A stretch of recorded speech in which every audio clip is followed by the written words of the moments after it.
Chapter 1, Learning about the Power of Sleep. How much sleep do you get? Ask this question and you hear some interesting answers. The prolific inventor Thomas Edison slept 3 or 4 hours a night, regarding sleep as a wasted time, a heritage from our cave days. President Clinton grabbed 5 to 6 hours. The performer Janis Joplin never wanted to sleep for fear she might miss a good party. Martha Stewart, an expert on planning good parties, only sleeps 4 to 5 hours each night.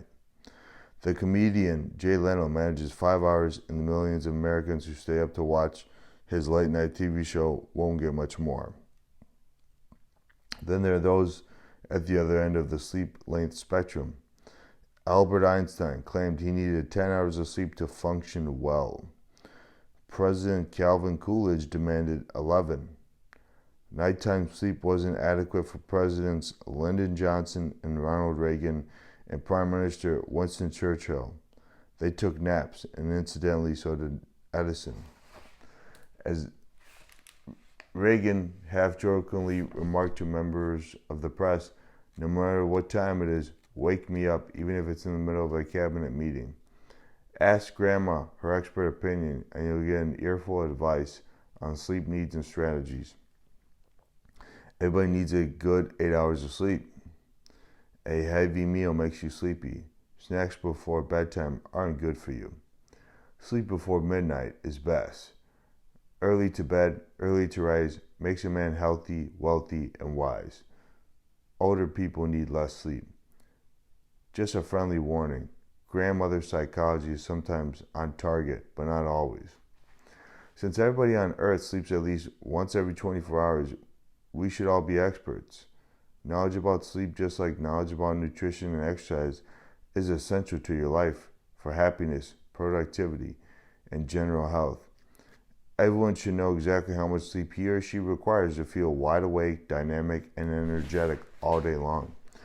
Everyone should know the strategies and techniques for getting quality nocturnal sleep for maximum daytime performance. And everyone should know how to cope with sleep deprivation when it does occur. But alas, we are grossly ignorant when it comes to our own need for the sleep. In today's frenetic society, people who sleep 6 hours or less are regarded as being tough, competitive, and ambitious. If you say you need lots of sleep, you run the risk of being perceived as one who lacks what it takes to be successful. Maybe you'll even be regarded as lazy. Can people function well on 6 or 7 hours of sleep? Or does everyone actually need 8 or more hours to ensure good health and optimal daytime performance? Do men need more sleep than women? Do you need less sleep as you get older? When is the best time to exercise if you want a good night's sleep? Does a glass of wine before bedtime help you sleep better? Can you accurately assess how well you slept last night? What's the ideal bedroom temperature? Are naps good for you? Strangely enough, few of us can accurately answer even the most basic questions regarding sleep. We'll test your sleep IQ and your sleep strategies in the next chapter. Expect to fail. But that's okay. Otherwise, this book would not be necessary. Are you getting enough sleep? Ask yourself, how much sleep do I get each night during the week? Does it differ on the weekends? Do I fall asleep the minute my head hits the pillow? Do I need an alarm clock to wake me up? If you're getting less than 8 hours of sleep each night, including weekends, or if you fall asleep instantly or need an alarm clock to wake up, consider yourself one of millions of chronically sleep-deprived people, perhaps blissfully ignorant of how sleepy and ineffective you are, or how dynamic you could be with adequate sleep. We'll test your sleep deprivation in the next chapter. Again, expect to fail. You'll be joined by the majority of our teenage and adult population. According to sleep experts, if you want to be fully alert, in a good mood, mentally sharp, creative, and energetic all day long, you might need to spend at least 1/3 of your life sleeping. Over an average lifetime, that's a commitment of nearly 24 years in bed. Who can afford so much time asleep? Motivational speakers make big money encouraging us to spend less time sleeping and more time working. They'll try to convince you that you can condition yourself to sleep just 4 hours a night. Yes, you can condition yourself to wake up after 4 hours. But I've got news for you. There's a definite downside that you're not being told. Reading this book will provide some illuminating facts that might save your career, your health, and even your life. The power of sleep. Given that you might need to spend at least a third of your life sleeping, you should know what's going on. As I mentioned in my introduction, sleep is not a vast wasteland of inactivity. The sleeping brain is highly active at various times during the night, performing numerous physiological, neurological, and biochemical housekeeping tasks. They are essential for everything from maintaining life itself to reorganizing and enhancing thinking and memory. This enables us to remember the past, organize the present, and anticipate the future. The process of sleep, if given adequate time in the proper environment, provides tremendous power. It restores, rejuvenates, and energizes the body and brain. The third of your life that you should spend sleeping has profound effects on the other 2/3 of your life. In terms of alertness, energy, mood, body, weight, perception, memory, thinking, reaction time, productivity, performance, communication skills, creativity, safety, and good health. Much has been written on the architecture of the night's sleep, individual sleep requirements, sleep disorders, and how to get a good night's sleep. My own contribution has been to produce national television specials on sleep, to give presentations and seminars to corporate and lay audiences on power sleep, and to be a resource for countless newspaper, magazine, radio, and television reports on various aspects of sleep and alertness.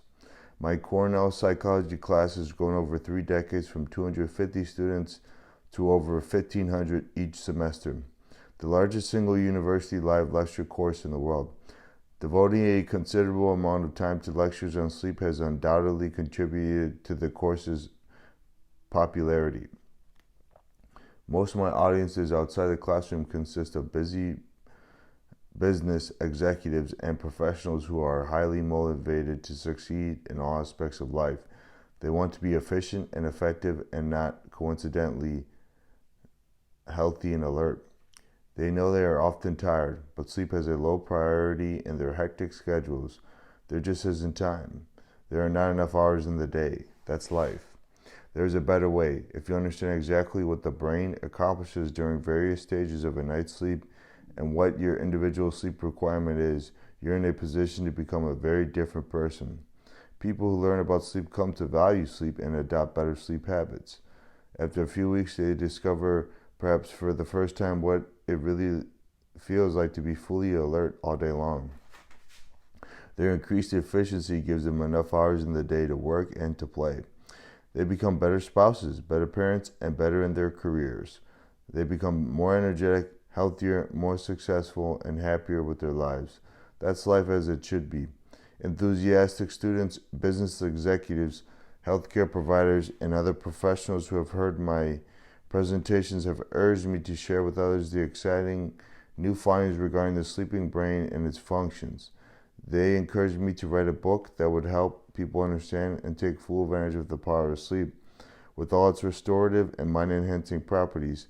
So with the assistance of my student researchers, Megan Wary, David Axelrod, Barbara Hogan, and Jennifer Blumen, here it is. Part 1. Sleep Matters. Blessings on him that first invented sleep. It covers a man's thoughts and all, like a cloak.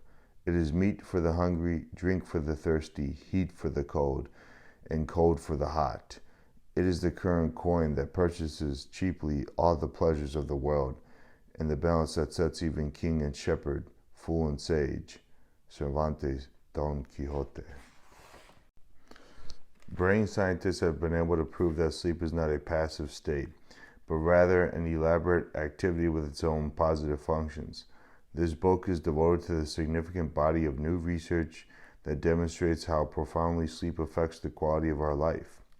For anyone who wants to be successful, Sleep is a necessity, not a luxury. The conclusions presented in Power Sleep are based on recent studies of the neurological, chemical, and electrical activity of the sleeping brain, which shows that even minimal sleep loss can have profound detrimental effects on mood, cognition, performance, productivity, communication skills, accident rates, and general health, including the gastrointestinal system, cardiovascular functioning, and our immune systems. Given the role of sleep in determining daytime functioning, most alarming to me is the current extent of sleep deprivation in our society. At least 50% of the American population is chronically sleep deprived, and a similar percentage report trouble sleeping on any given night, and it's getting worse by the decade. This devastating trend can be found throughout the industrialized world. If we don't get adequate sleep, our quality of life, if not life itself, is jeopardized. With adequate sleep, the potential for peak performance is provided every morning. Unfortunately, in our high-tech society, we simply do not value sleep. This prescription for a disaster must change. For my part, I may have been devoting many of my waking hours for the last 3 decades to studying and teaching about the ineluctable relationship between adequate sleep and optimal living. My dream is that, given the proper research-based information, we can all learn to appreciate and benefit from the powerful advantage of sleep in preparing the mind and body for peak performance.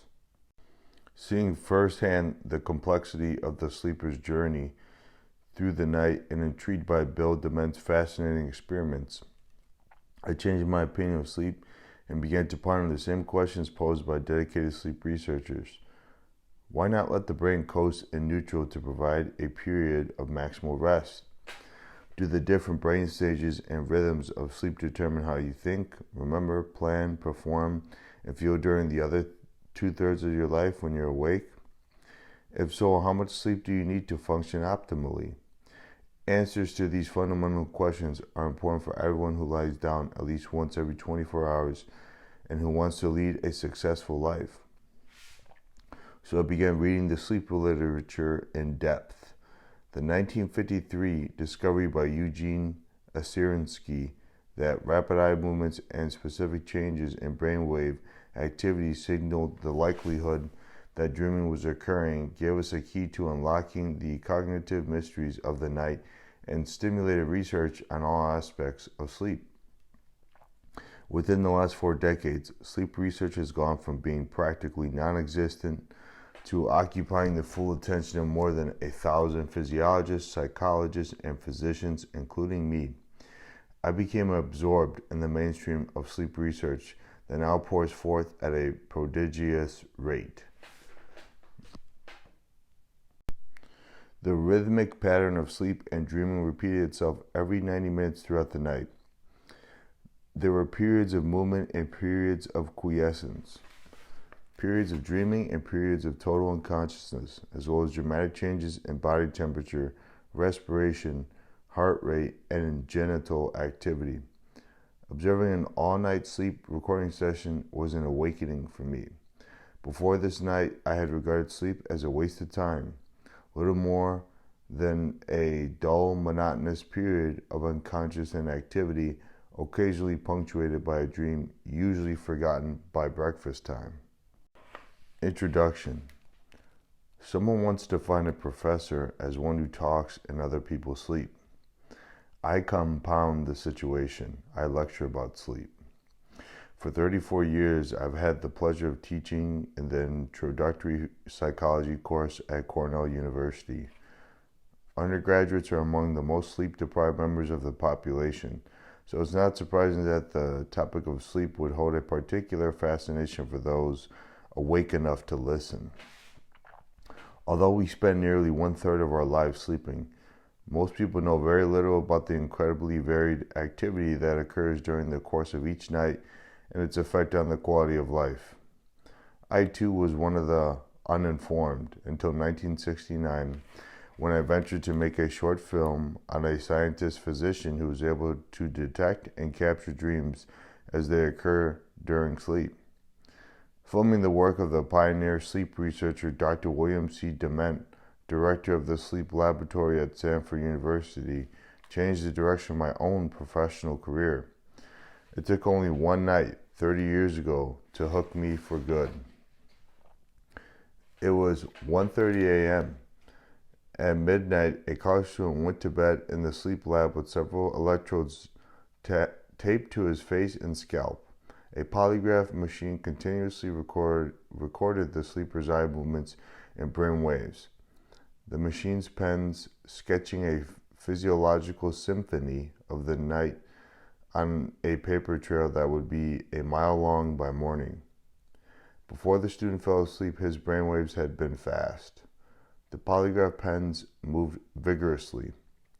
30 minutes after sleep onset, the waves were slower and eye movements had all but ceased, indicating deep sleep. But now, 90 minutes later, the pens began to move vigorously once again.